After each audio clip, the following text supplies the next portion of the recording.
Hello guys, it's Derek here, and I'm just going. In fact, what I want to do for the next few weeks, months, maybe years, is to have like a daily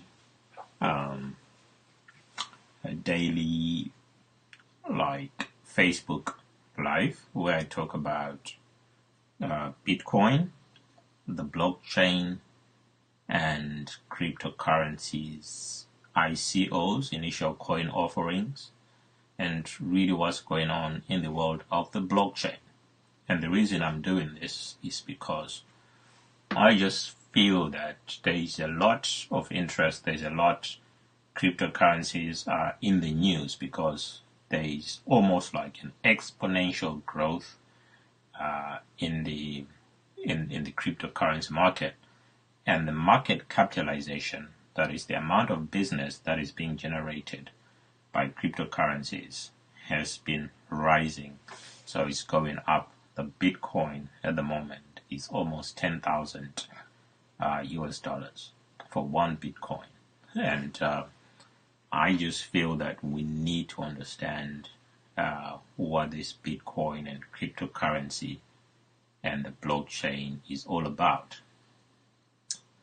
I think we missed out on what fiat currencies are.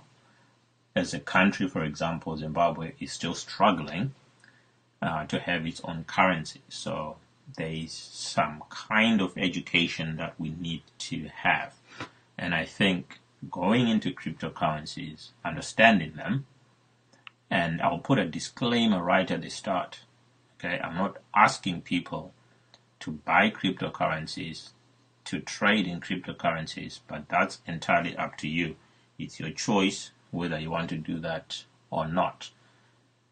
My main objective is to ensure that at least we start to speak the new language of money, because the blockchain and the cryptocurrencies is the new language of record keeping, of accountability, and of money. This is the new language of money, and we need to start understanding it.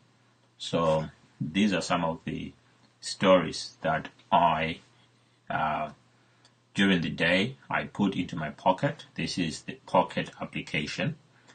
And when I'm on my phone, for example, or on my iPad, and I see a story, I keep it in my Pocket. Okay?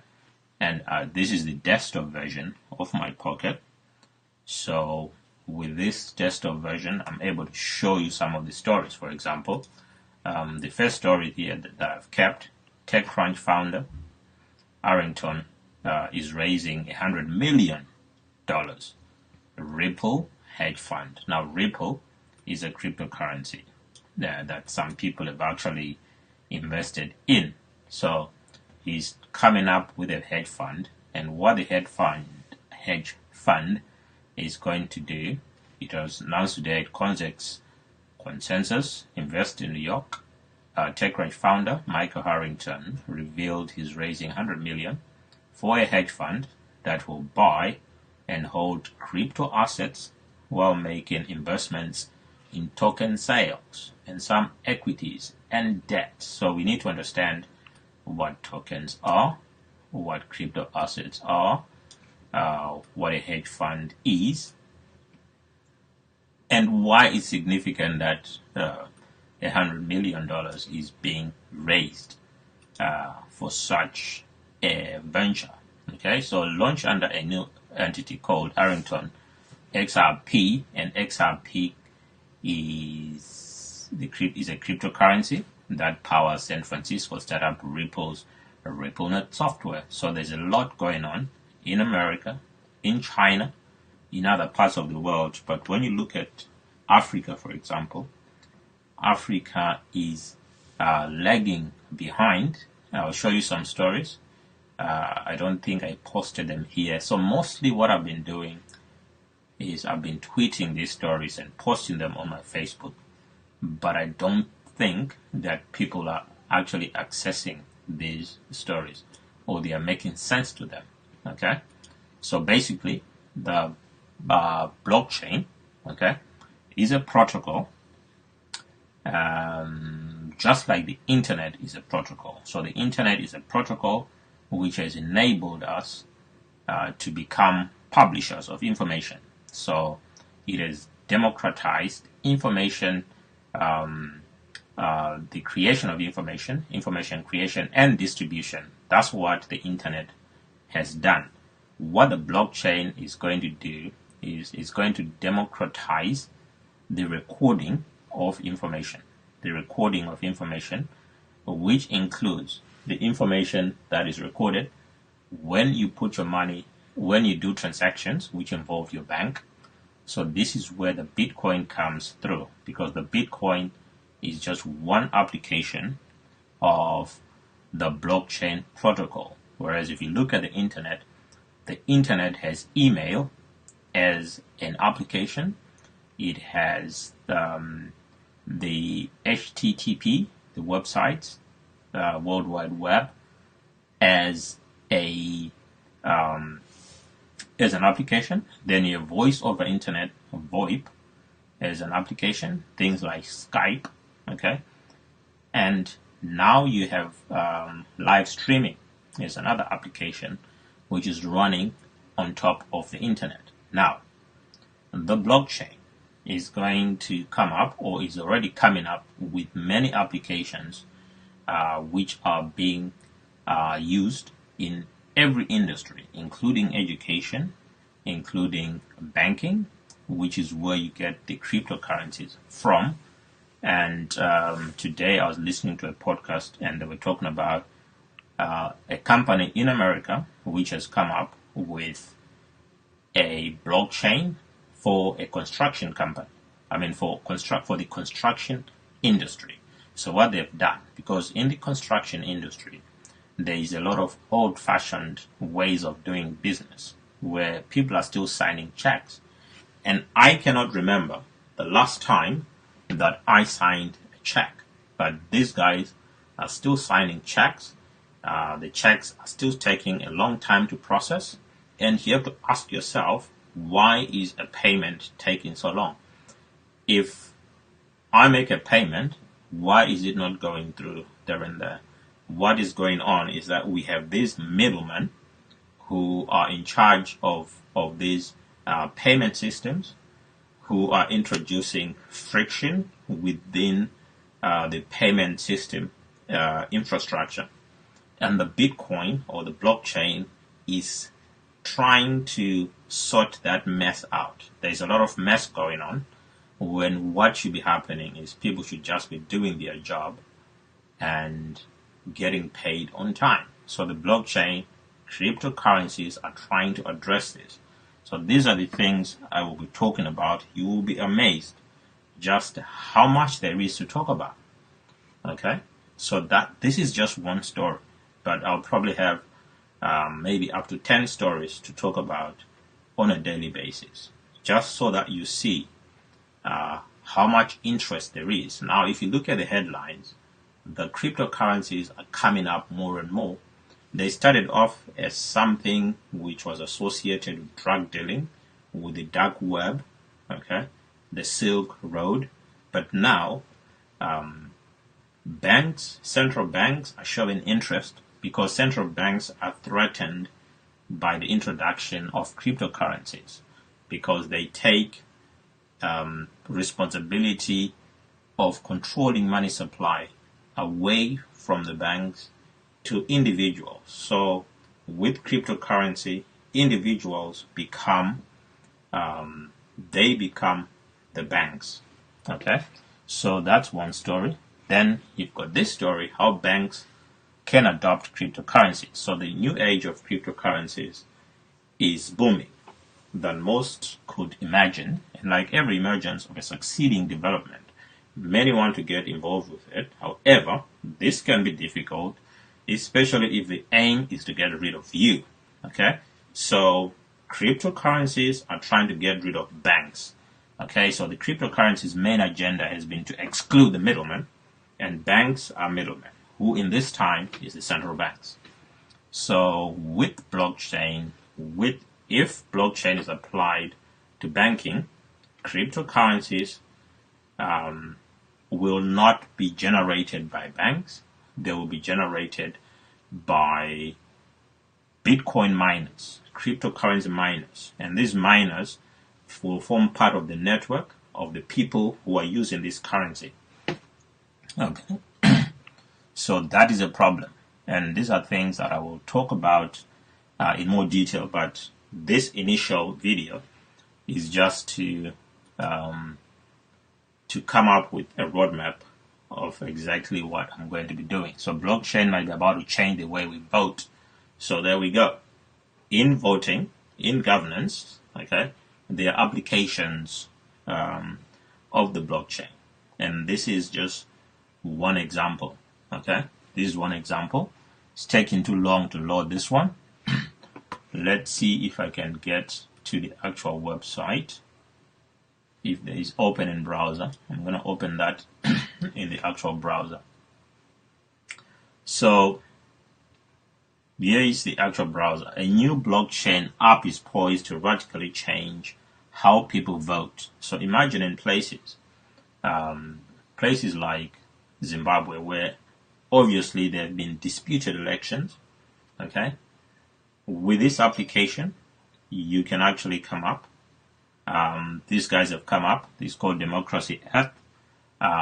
It's a sovereign app. It's poised to completely change how people vote. By combining liquid democracy and blockchain technology, the app allows people to securely and easily vote on important issues affecting their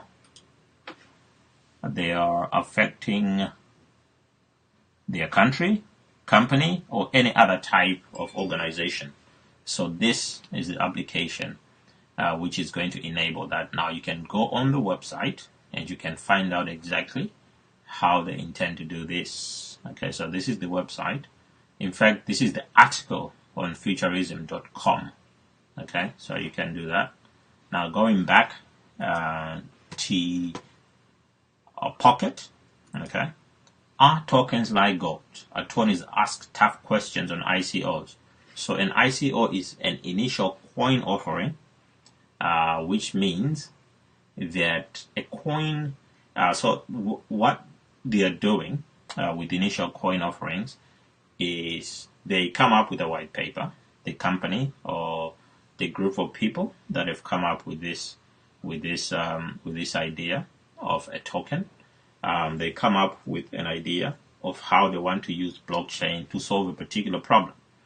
And they need to appeal to investors. And investors include ordinary people like you and me. So when they come up with this white paper, and if it's convincing, and investors are willing to buy, they have an initial coin offering in which people buy these tokens. So they might say, we have 50,000 tokens. And then people buy these tokens, investors buy these tokens. And then those tokens can be converted into a cryptocurrency. Okay, so this is an example of how this whole thing works. Okay, so it takes quite a lot to understand most of the vocabulary which is used here, but I think it's a language that we need to start understanding because it's the new language of money. Okay, money is moving from what it was a few years ago. It's changing from paper money, from fiat currencies. We are moving into digital currencies, encrypted digital currencies, which are also called cryptocurrencies. We are moving into these currencies, and there's new terminology that we're using. We need to understand the language that is being used, because if we don't understand this language, like I wrote an article some time ago on understanding money, and I realized that a lot of us still don't understand the language of money because this is not something that we are taught in school. Okay, so we need to start understanding coins as commodities. How can we come up with our own coin? Because basically what people are doing here is creating their own coins, convincing people to trade in that coin and then converting that coin into a cryptocurrency, so it becomes a currency, and then converting the cryptocurrency into fiat currency. Okay? And then the Chinese are heavily involved. So Chinese economist Liu discusses prospects of Bitcoin Cash.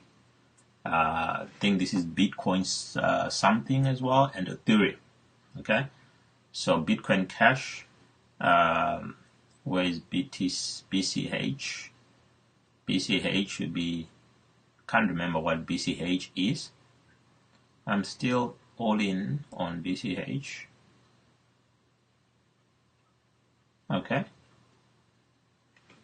Then, let me see this one. Auto industry. Okay. So Uservice, a new economic model for the auto industry using blockchain technology. So we've just seen how blockchain can be applied to cryptocurrency, to banking, how it can be applied to voting, what it's all about in terms of initial coin offerings, and now we just looked at some of the ways in which the Chinese economists, his thoughts on Bitcoin Cash and Ethereum. And now look, Uservice, a new economic model for the auto industry using blockchain technology. What does this mean? It means that you could buy your car, which is on a blockchain, and there's a record of whatever's been done to that car. That record cannot be changed because that's what the blockchain is all about. It's about consensus building. It's about making sure that the information which is recorded about anything, okay, cannot be changed by anyone without the consent of all the people on the network who are involved with that car. Okay, so I'm going to go into depth with each of these, okay? But this is just to give you ideas because this platform, for example, let me just show you this. This platform, okay? This platform unites all the players of the industry, repair shops, manufacturers, insurance companies, dealers to increase profits, customer flow and efficiencies of services provided. Blockchain technology allows us to register any deal or operation in the ecosystem within seconds. In a matter of 3 minutes, you'll be able to choose, approve, and pay for repair shop and insurance companies worldwide. Okay, so there is a Uservice. It'll involve banks, IT developers, manufacturers, auto service centers, car owners, corporate CRM parking lots, insurance companies, parts suppliers. Yeah, and this will be placed on a blockchain. Okay, what's keeping cryptocurrencies from mass adoption? So why are people not using the cryptocurrencies? Why are not many people using Bitcoin? I think it's because they don't understand it. And speculators have flocked to blockchain and many altcoins in hope of making an early exit and making a big exit. So people are going into cryptocurrencies for speculative purposes because they want to make some money out of it. Okay? This is the actual, this is the full, but I like it like that. It's a bit summarized that way. Right, a simple guide to what Bitcoin forks are. So what are Bitcoin forks? Okay, that's something we need to understand as well. So just to explain it a little bit here. Okay, you have old rules of a blockchain. Okay, the blockchain has rules. So the old rules, and then if there's a split, one fork will keep the old rules, and the new fork will have new rules. Okay, and they will have, which is why we get Bitcoin and Bitcoin Core and Bitcoin something, okay? Those two different Bitcoins are because of the Bitcoin or blockchain fork. Okay, so there's a lot more. and this is before my craze with Bitcoin. So guys, thank you for watching. I know most of you will be watching this because I've done it quite late. It's about 11:30 now in the UK.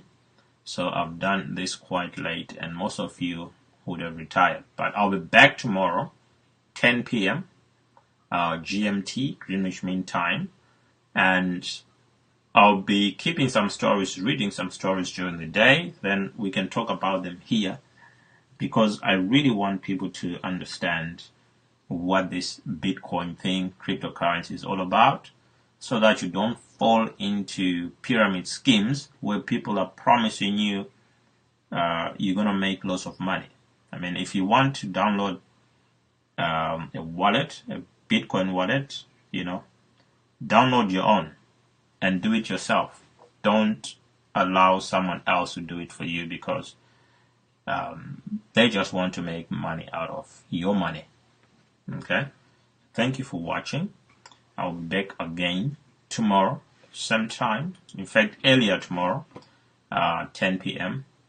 GMT. Goodbye.